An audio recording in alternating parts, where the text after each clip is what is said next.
आमचं मागणं हेच आहे की या देशाची संसद ज्या जमिनीवर उभी आहे ती आम्हा बंजारांची रायसीना हिलवर आहे। माझं म्हणणं हे आहे की बंजारा समाज हा अजून पण म्हणजे मुख्य प्रवाहात आलेला नाहीये। आमचा अर्ध्याच्या वर समाज अजून पण तांड्या वस्तीवरच राहतो।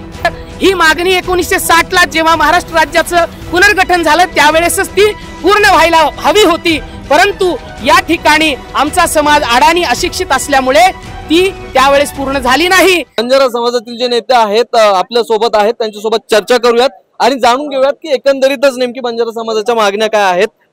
दादा स्वागत आहे, सर्वप्रथम नाव सांगा। मी डॉक्टर वीरा राठोड। काय मागणी आहे एकंदरीत? हैदराबाद गॅजेट लागू करा म्हणतात।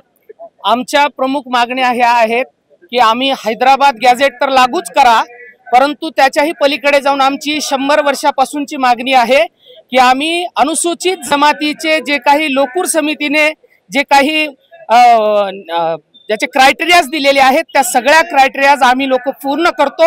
हे आम्ही सांगत नाहीत, भारत देशामध्ये जे जे आयोग या ठिकाणी स्थापित झाले, Kalelkar commission, first backward caste commission असेल तिथपासून ते सगळ्याच आजपर्यंतच्या आयोगांनी या शिफारसी केलेल्या आहेत, अहवाल दिलेला आहे की बंजारा समुदाय किंवा बंजारा समाज हा अनुसूचित जमातीच्या सर्व क्रायटेरिया पूर्ण करतो आणि हा समाज अतिशय मागास असा समाज आहे आणि या समाजाला त्यांच्या न्यायपूर्ण ज्या काही मागण्या आहेत त्या पूर्ण केल्या पाहिजे आणि संविधानिक अधिकाराच्या तहत त्यांना अनुसूचित जमातीमध्ये त्यांचा समावेश करून त्यांच्यासोबत संविधानिक न्याय केला पाहिजे। आणि ही मागणी आम्ही गेल्या अनेक वर्षांपासून स्वातंत्र्यापासून करतो आहोत। पुन्हा एकदा आमची 4थी 5वी पिढी या आरक्षणाच्या मागणीसाठी मैदानात उतरलेली आहे।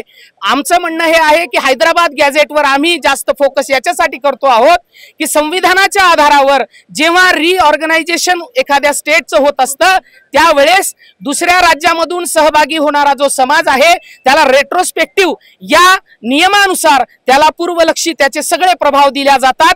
हे दिलेले आहेत भारतामध्ये। हे बिहारमधून जेव्हा झारखंड वेगळा केला गेला त्यावेळेस बिहार मधल्या सगळ्या जमातींना झारखंडमध्ये पूर्वलक्षी जशास तशा सगळ्या गोष्टी दिल्या गेल्या आरक्षणासह। इवन जेव्हा आंध्र प्रदेशचं विभाजन नुकतंच आता झालं त्यावेळेस आंध्र प्रदेशातून वेगळ्या झालेल्या तेलंगणा या राज्यामध्ये बंजारा समाजाला पूर्वलक्षी प्रभावातून त्यांना अनुसूचित जमातीचं आरक्षण दिल्या गेलं। परंतु जेव्हा 1956 ला या ठिकाणी महाराष्ट्रामध्ये जेव्हा हैदराबाद स्टेट मधून बंजारा समाज इकडे वर्ग करण्यात आला, विशेषतः मराठवाडा आणि सीपी बेरार मधला विदर्भ असेल, यांना मात्र या पूर्वलक्षी प्रभावाचा कुठलाही त्यांना न्याय दिला गेलेला नाहीये। या हैदराबाद गॅजेटच्या पुन्हा एकदा चर्चेतून जेव्हा आम्ही एखाद्या समुदायाला एक विशेष असं काहीतरी संविधानिक त्यांना न्याय देण्यासाठी विशेष GR काढतो त्यावेळेस आमची ही जी मागणी आहे, खरं तर ही मागणी 1960 ला जेव्हा महाराष्ट्र राज्याचं पुनर्गठन झालं त्यावेळेसच ती पूर्ण व्हायला हवी होती, परंतु या ठिकाणी आमचा समाज अडाणी अशिक्षित असल्यामुळे ती त्यावेळेस पूर्ण झाली नाही। असो, आम्हाला आजपर्यंत सगळ्या गोष्टी उशिरा मिळत आलेल्या आहेत, म्हणून आमची मागणी ही आहे की आमचं जे काही राहिलेलं आहे ते जे पूर्वलक्षी जे काही आहे ते आम्हाला हैदराबाद गॅजेट नुसार मराठवाडा आणि विदर्भाच्या लोकांना तर द्यावाच लागेल, परंतु त्याही पलीकडे जाऊन सर्व आयोग समित्यांनी जो अहवाल दिलेला आहे की भारतातला हा बंजारा समुदाय आणि तत्सम जाती या सर्व अनुसूचित जाती जमातीचा सगळा क्रायटेरिया पूर्ण करतात, त्यांना तो दिला पाहिजे। आमचं मागणं हेच आहे की या देशाची संसद ज्या जमिनीवर उभी आहे ती आम्हा बंजारांची रायसीना हिलवर आहे। ज्या देशाची संसद बंजारांच्या भूमीवर आहे आणि तोच बंजारा आज न्यायाच्या प्रतीक्षेत त्या संसदेच्या दारामध्ये उभा आहे। काय एकंदरीतच मागण्या आहेत? मोठ्या प्रमाणामध्ये जनसमुदाय या ठिकाणी नाही, मोठ्या प्रमाणात जनसमुदाय जमायचं कारण हे की आता जसं ही चळवळ जी एक 8-15 दिवसापासून चालू झालेली आहे, महाराष्ट्रात पूर्ण जिल्ह्याजिल्ही प्रत्येक तालुक्यामध्ये आंदोलन निघत आहे आणि जसं आता पूर्ण म्हणजे ST आरक्षण कशासाठी हे दादांनी आता पूर्ण याच्यामध्ये क्लिअर सांगितलेलं आहे, त्याच्यामध्ये आता सूत्र काही दुमत नाही। पण माझं म्हणणं हे आहे की बंजारा समाज हा अजून पण म्हणजे मुख्य प्रवाहात आलेला नाहीये। आमचा अर्ध्याच्या वर समाज अजून पण तांड्या वस्तीवरच राहतो। तर त्यामुळे आपल्या एकच विनंती आहे की हैदराबाद गॅजेट लागू करून ST आरक्षण दिलं पाहिजे। काही जिल्हा पातळीवरती देखील नियोजन आहे मोर्चाचं?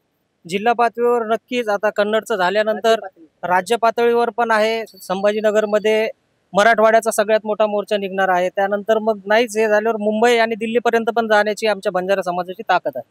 काय वाटतंय तुम्हाला, ही जी मागणी आता हळूहळू जोर धरू लागलेली आहे, कुठपर्यंत हे आंदोलन जाईल? सरकार कुठपर्यंत अंत बघायला समाज? नाही, सरकार अंत तर बघणार नाही एवढी तर अपेक्षा सरकारकडून आहे, कारण की बंजारा समाज हा खूप मोठ्या प्रमाणात आहे आणि सरकार लवकरच यामध्ये काहीतरी निर्णय घेईल.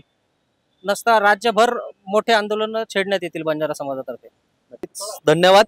तर एकंदरीतच मित्रांनो, आपण या ठिकाणी जे काही जमलेले मंडळी होती त्यांच्याकडनं जाणून घेतलं की नेमकी बंजारा समाजाची जी मागणी आहे ती मागणी नेमकी काय आहे.